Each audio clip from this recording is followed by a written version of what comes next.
सूची में कौन बनाते हैं? केंद्र सरकार कारण बनाती है। और ये कितने विषय दिए गए इसमें? 100 विषय। 101वां संशोधन और विधेयक कौन सा था? तो 122वां विधेयक, 122वां। 248 में किसकी चर्चा? अविशिष्ट सूची। ये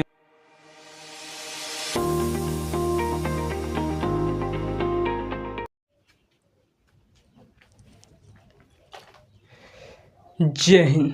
तो चलिए आज का समझते हैं पॉलिटी। पॉलिटी की क्लास में इससे पहले आपको हम क्या बता रहे थे? तो इससे पहले आपको हम पॉलिटी की क्लास में भाग संख्या 9 बता रहे थे। भाग नहीं लिखा, भाग संख्या 9 बता रहे थे। कैसे? पंचायत के बारे में बता रहे थे। उस भाग संख्या 9 में क्या था? आर्टिकल 243 का क से लेकर और तक था। तो उसके बाद कम्प्लीटली हम पंचायत वगैरह के बारे में बता दिए थे। नगर पंचायत क्या होता है, जिला पंचायत क्या होता है, ग्राम पंचायत क्या होता है, सब के बारे में बता दिए थे। आज का देखना है भाग संख्या 10। क्या देखना है? भाग संख्या 10 लिखे ही नहीं। अच्छा लिख देते। एक ही आर्टिकल है भाग संख्या 10 में। भाग संख्या 10 किसकी चर्चा है? तो आर्टिकल 244। आर्टिकल 244 में किसकी चर्चा है? तो शेड्यूल कास्ट, SC और ST की चर्चा है। SC और ST की चर्चा है। अनुसूचित जाति और अनुसूचित जनजाति के बारे में चर्चा है। आरक्षण दिया जाता है। जिस आरक्षण मतलब इनको सेफ्टी दिया जाता है। जैसे कैसे? इसमें देखिए पहले क्या था कि पहले आप देखेंगे इतिहास में आप पढ़े होंगे कि जो दलित जाति से लोग आते थे उन पर बहुत अत्याचार किया जाता था। क्या था? बहुत अत्याचार किया जाता। पहले देखते थे दलित जातियों को SC ST जो होते हैं उनको क्या होता है, मंदिर में जाने की अनुमति नहीं दी जाती थी। हिस्ट्री में पढ़े होंगे। हिस्ट्री में आप जब पढ़े होंगे दक्षिण भारत में एक देखेंगे तो क्या हुआ था कि जो दलित जाति की महिलाएं जी थी उनको औसतन ढकने के लिए अनुमति नहीं दिया गया था। जो छोटे जाति के महिला थे उनको औसतन ढकने के लिए ढकना क्या था? गुनाह था, मना था। अगर आपको ढकना चाहते हैं तो आप कर यानी टैक्स देना पड़ता था दलित जातियों को। जबकि ऊंचे जाति के लोग थे उनका ऐसा कोई रूल नहीं था। लेकिन नीचे जाति को बहुत जुल्म किया गया है। आप देखेंगे तो पहले इतिहास में पढ़ेंगे कि जो दलित लोग आते थे उनको क्या करते, पीछे जो है झाड़ू बांध दिया जाता था कि जहाँ से दलित जाति जो जहाँ से जाए वहाँ का पैर के धूल का निशान जो है मिट जाए। और मंदिर के आगे से नहीं गुजरा जाता था, गुजरने दिया जाता था। तो बहुत ज़्यादा जुल्म किया गया। और डॉक्टर भीमराव अम्बेडकर जो थे वो दलित जाति से ही आते थे। तो उन्होंने कहा कि इनको तो बहुत क्या अत्याचार हुआ है। तो उन्होंने क्या कि एक SC ST को क्या छूट देने के लिए बात कही। उसके बाद लेकिन तब भी ये जल्दी पुरानी परंपरा जल्दी ख़त्म नहीं होती है। अब दहेज आप खुद देख लिए, दहेज कितना दिन से माना है, फिर भी लोग तो दहेज लेवे करते हैं। देखते होंगे आप। तो ये होता है। जैसे आप बिहार में देखेंगे दारू कैसे बनते हैं? तो दारू सरकार देखती है कि दारू बंद है, लेकिन दारू तो मिलता ही है। जो गांव वगैरह में देखेंगे तो कहीं कहीं छुपा लगा कर बेचते करते हैं। तो जो पुरानी जो परंपरा है जल्दी ख़त्म नहीं होती है। आप देखेंगे तो उसके लिए एक दलित जाति को कोई और ज़्यादा तंग ना करे, उसके लिए एक कानून बनाया गया था 1989, जिसे कहा गया SC ST act. SC ST act. इस कानून में क्या था? ये कानून में जो था वो कि अगर आप जैसे कि कोई SC ST है या फिर मतलब जो दलित जाति से आते हैं उनको क्या हो, जैसे कि उनको मानहानि की केस हो, मतलब उन पर कोई दलित जाति समझकर उन पर दुर्व्यवहार करता है, तो अगर वो कंप्लेन कर देता है तो जो व्यक्ति दुर्व्यवहार किया था उसे बिना पूछताछ किए उसे जेल में ले जाया जा सकता है। बिना पूछताछ किए सीधा कल में जेल में लेकर चला जाएगा और वहाँ पर पूछताछ किया जाएगा कि अब तुमने ये क्या किया है कि नहीं किया है तो क्यों किया है, कैसे किया है, ये सब पूछा जाएगा। लेकिन और जैसे कि अदरवाइज में कोई मर्डर करता है, कोई नॉर्मल व्यक्ति मर्डर करता है तो पहले जांच होती है कि अच्छा ये मर्डर जो है वो पहले किसने किया है, तो ये जांच होती है तब ना उसको पकड़ कर ले जाया जाता है। लेकिन अगर दलित जाति पर जैसे ने कह दिया कि देखिए हमारे साथ मतलब मंदिर जाने से रोक दिया, कोई व्यक्ति मंदिर जाने से रोक दिया, तो सबसे पहले उसको उठा कर पहले पूछेगा किसने रोका है, तो कहेंगे यही दुबे जी थे, तो दुबे जी को उठा कर लेकर चल जाएगा और उठा कर दुबे जी को लेकर चल जाएगा और वहाँ पर पूछताछ होगी कि क्या आपने किया है कि नहीं किया। तो यही होता है।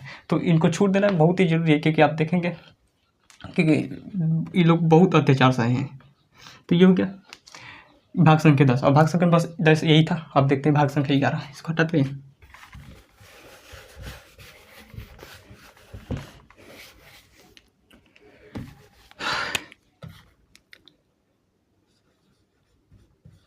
भाग 11। भाग 11 में किसकी चर्चा है? संघ और राज्य क्षेत्र, केंद्र और राज्य में संबंध, केंद्र और राज्यों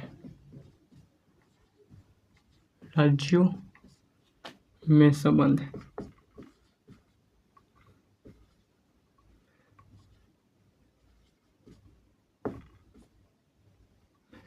केंद्र और राज्य में क्या है? संबंध। ये आर्टिकल कहाँ से कहाँ तक है? तो आर्टिकल 244 था भाग 10 में, तो 245 होगा। 245 से 263 आर्टिकल हो गया। 245 से कितना हो गया? 263। ठीक है, तब इसको 245 से 263 तक। तो देखिए 245 से 263 तक जो था, पहले किस में था?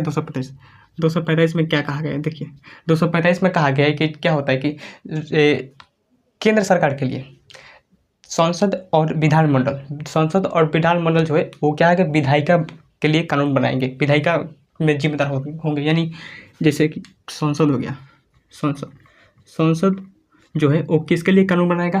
तो देश के लिए, पूरे देश के लिए। और जो विधानमंडल है, आपको पता है कि हर राज्य में अलग अलग विधानमंडल होते हैं, और हर राज्य में क्या होते हैं? विधानमंडल होते हैं, जिसमें उसमें भी 2 सदन होते हैं। कौन कौन?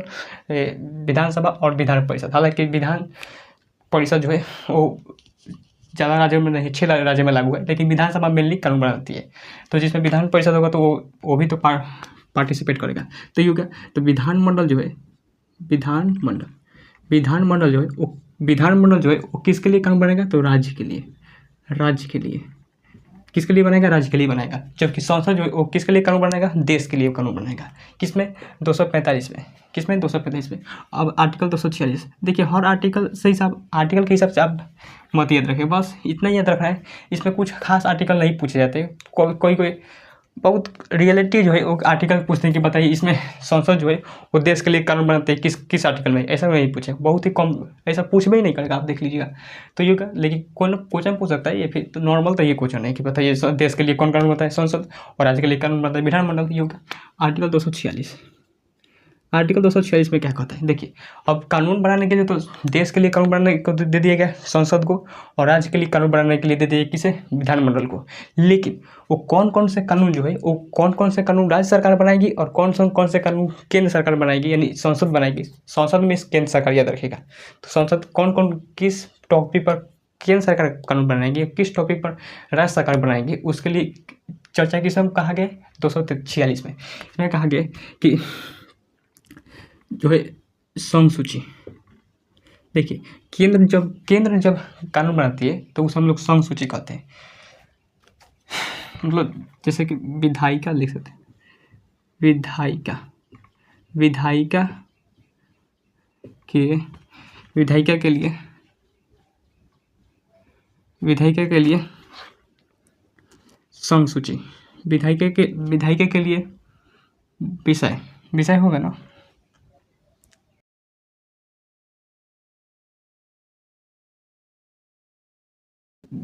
ऐसा नहीं लिखते, विधियों के विषय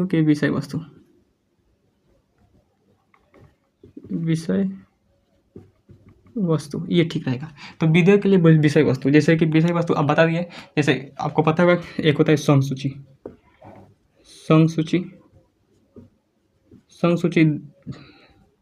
दूसरा होता है राज्य सूची, और तीसरा क्या होता है? समवर्ती सूची।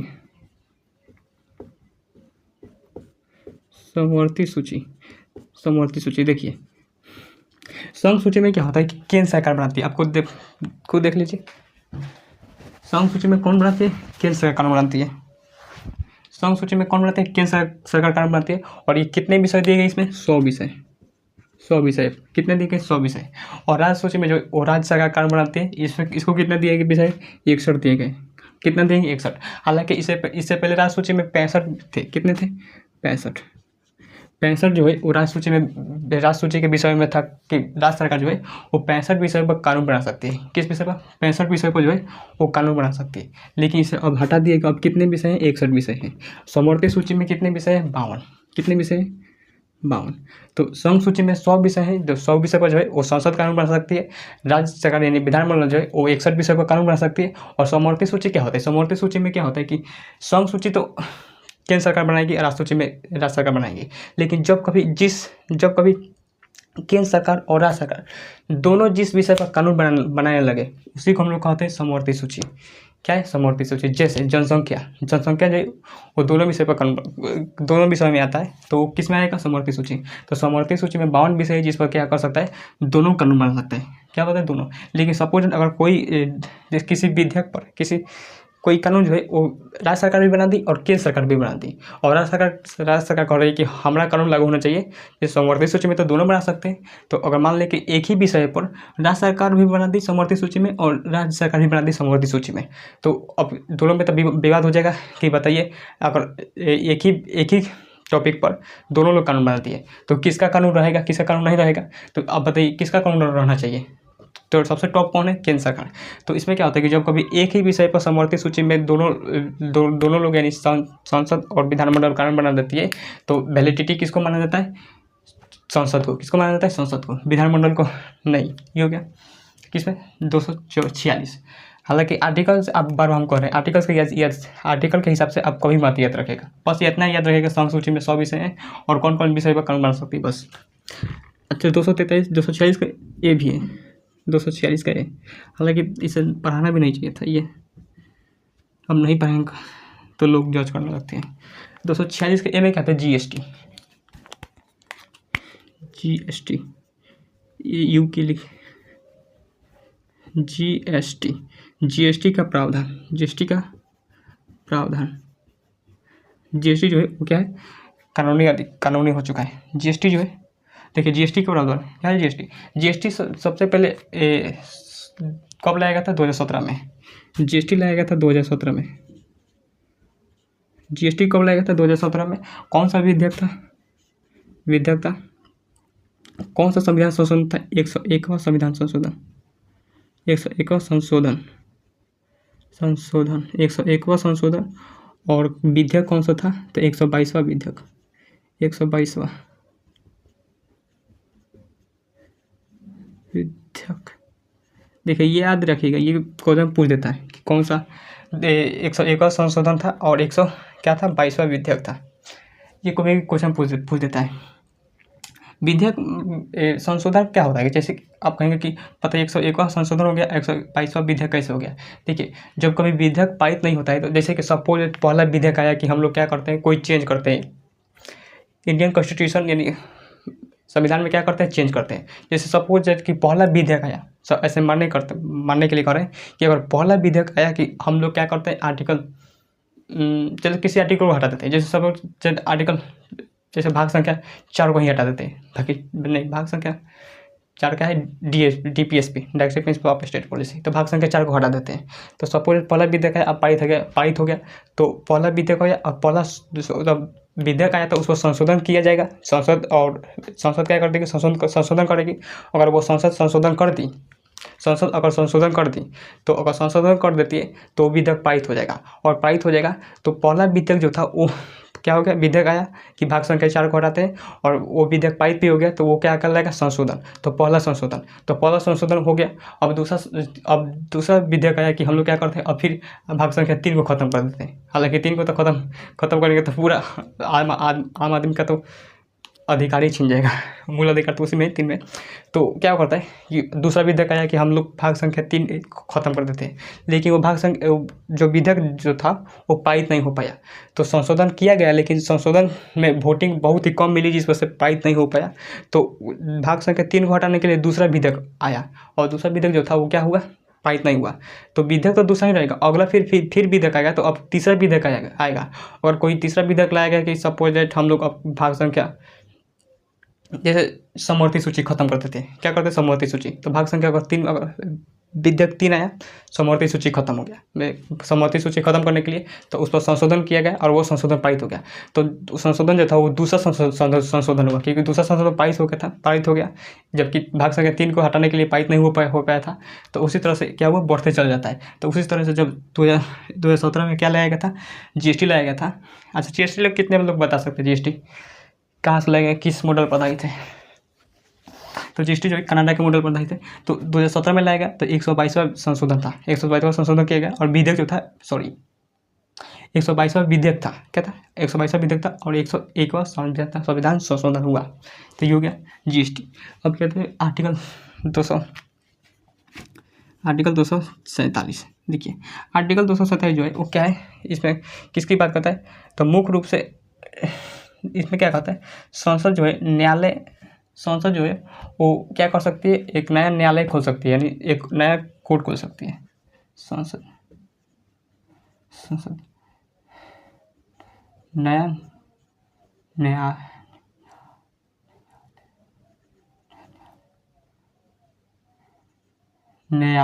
न्यायालय क्या कर सकती है, वो नया न्यायालय क्या कर सकती है, बना सकती है। नया न्यायालय क्या कर सकती है, बना सकती है। जैसे कि और मान लें कि अगर संसद को लगता है कि जो जितने न्यायालय हैं वो अपर्याप्त हैं, यानी वो काम करने के लिए क्या है, वो उतना पर्याप्त नहीं है, तो हम क्या कर सकते हैं, एक और न्यायालय खोल सकते हैं। किसमें, आर्टिकल 247 में कहा गया है। और ये ज़्यादातर मुख्य रूप से जो है ये अगर नया न्यायालय खोल जाएगा तो मुख्य रूप से जो है वो केंद्र सरकार के फेवर में, मतलब कोई भी जो है केस लड़ा जाएगा। तो ये हो गया, मतलब केंद्र सरकार के केसों को देखा जाएगा, स्टडी किया जाएगा। तो ये हो गया 227। अब देखिए 248 क्या है। 248 में क्या कहता है, अविशिष्ट सूची। 248 में किसकी चर्चा है, अविशिष्ट सूची। ये इंपॉर्टेंट है, याद रखेगा, ये आर्टिकल याद रखेगा, अविशिष्ट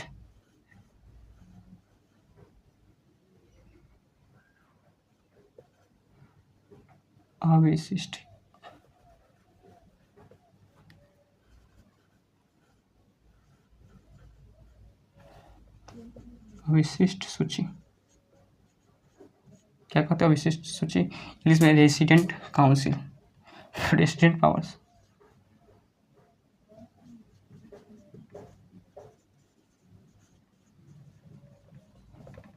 इंस्टीट्यूशनल पावर, ये हो गया। तो आर्टिकल 248 क्या कहता है, अविशिष्ट सूची की चर्चा है। देखिए अविशिष्ट सूची क्या होता है, देखिए आपको हम बताए हैं कि जब केंद्र सरकार संघ सूची में कानून बना सकती है, संसद संघ सूची में कानून बना सकती है, विधानमंडल राज्य सूची में कानून बना सकती है, और जब दोनों मिलकर बनाने लगे तो उसे क्या कहते हैं, समवर्ती सूची। तो लेकिन इसमें देखेंगे कानून संघ सूची में 100 को, राज्य सूची में 61 को, समवर्ती सूची में 52 को। लेकिन ऐसा भी हो सकता है कि ऐसा कानून बनाने की जरूरत पड़ता है जिसकी चर्चा नहीं तो संघ सूची में, नहीं तो समवर्ती सूची में, और नहीं तो राज्य सूची में।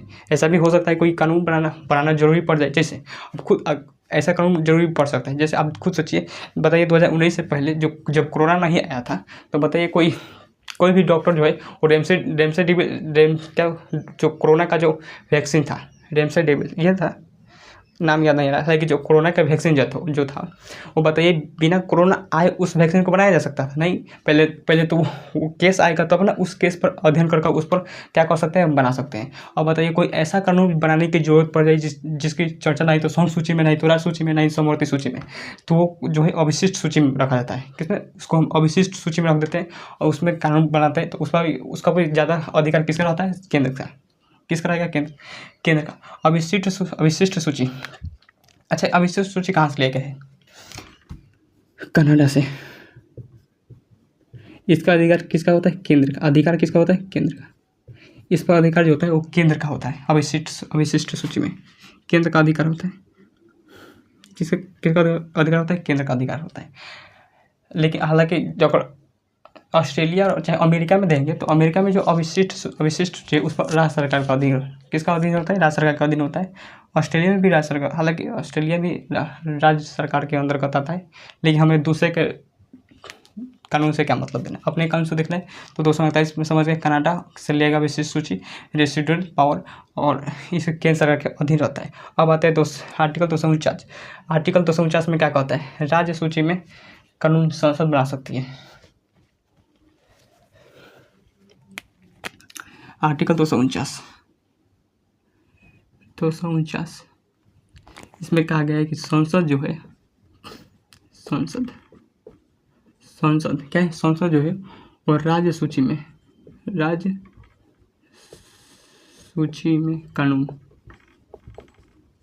जैसे आपको पता है कि राज्य सूची में कानून कौन बना सकते हैं, राज्य सरकार ही बनाएगी। लेकिन आर्टिकल 249 में कहता है कि संसद जो है वो राज्य सूची में भी कानून बना सकती है चाहे तो, और संसद यानी केंद्र रहेगा, तो केंद्र भी चाहे तो क्या राज्य सूची में कानून बना सकते हैं। लेकिन आपको बताए थे कानून बनाने के लिए सबसे पहले तो आपको ये, अगर संसद कानून बनती है, क्या है संसद कानून बनाती है, इसमें 2 सदन होते हैं, लोकसभा और राज्यसभा, और एक राष्ट्रपति होते हैं। तो कोई भी कानून अगर संसद जो है वो राज्य सूची में कानून बनाती है तो सबसे पहले शुरू कौन करेगा, देखिए शुरू बाई तो दोनों करेंगे, लेकिन शुरू सबसे पहले राज्यसभा करेगी। कौन करेगी, राज्यसभा पहले शुरू करेगी। तो फिर अगर राज्यसभा शुरू करेगी और राज्यसभा पारित करती तो ये कानून जो भेजा जाएगा किस पे, लोकसभा के पास, और लोकसभा भी पारित कर देगी। तो लोकसभा पारित कर देगी तो ये जाएगा किसके पास, राष्ट्रपति के पास, और राष्ट्रपति अगर साइन कर दिए तो कानून क्या हो जाएगा, बन जाएगा। ये क्यों रखा गया है, देखिए आपको बताए थे इमरजेंसी, याद करिए, स्टेट नेशनल इमरजेंसी आर्टिकल 252, 256 और 207, 300 आर्टिकल 352, आर्टिकल 352, 356, 360। तो आर्टिकल 352 में जो था वो नेशनल इमरजेंसी था, और 356 में स्टेट इमरजेंसी, राजकीय आपात राष्ट्रपति शासन। तो आर्टिकल 256 में स्टेट इमरजेंसी के बारे में हम बताए हुए हैं कि सपोज अगर मान लें कि कोई राज्य में, किसी राज्य में क्या हो जाए, इमरजेंसी को लग जाए, राष्ट्रीय आपात लग जाए, तो उस स्थिति में अब राज्य सरकार जो है कोई कानून नहीं बना पाएगी, क्योंकि सारे लोग व्यस्त रहेंगे। अब दूसरा चीज़, क्योंकि उस सारा पावर किसके अधीन चल जाता है, राज्यपाल के पास, क्या था, राज्यपाल के पास, और राज्यपाल के पास चला जाता है तो राज्यपाल जो है वो अध्यादेश ला सकते हैं, कानून नहीं बना सकते। आपको बताएंगे, और उनका आदेश 1 साल का 6 महीने तक रह सकता है। राष्ट्रपति का भी अध्यादेश 6 महीने तक रह सकता है। तो अगर मान ली कानून बनाने की जरूरत पड़ जाए तो कौन बनाएगी, अगर संसद उसमें कानून बनाने की जरूरत पड़ जाए तो संसद बनाएगी, तो राज्यसभा शुरू करेगी, लोकसभा भी पारित करेगी, राज्यसभा भी पारित करेगी, और राष्ट्रपति साइन करेंगे तो कानून बन जाएगा। लेकिन यह कानून की वैलिडिटी 1 साल रहती है, कितना, 1 साल। फिर अब 1 साल, अब ये थोड़ी ना कि हर राज्य में जो है वो हर साल आपातकाल रहेगा, नहीं रहेगा। अब जैसे ही अगर क्या हो जाएगा, वहाँ पर स्थिति नॉर्मल होती है तो फिर किसी हैंड ओवर कर दिया जाता है राज्य सरकार के पास, और राज्य सरकार अपना हिसाब से कानून बनाएगी। तो ये हो गया। आर्टिकल 250 क्या देते हैं, आर्टिकल 250 में किसकी चर्चा है, देखिए अब कुछ खास आर्टिकल नहीं है, आर्टिकल 250, 251 ये सब कानून की चर्चा है। राज्यों में कानून, राज्य में कानून, संसद, तो इसमें कुछ खास आर्टिकल नहीं है। अब देखते हैं आर्टिकल 252, देखिए 252 बहुत इंपॉर्टेंट, 2 या 2 से आर्टिकल 252 क्या है,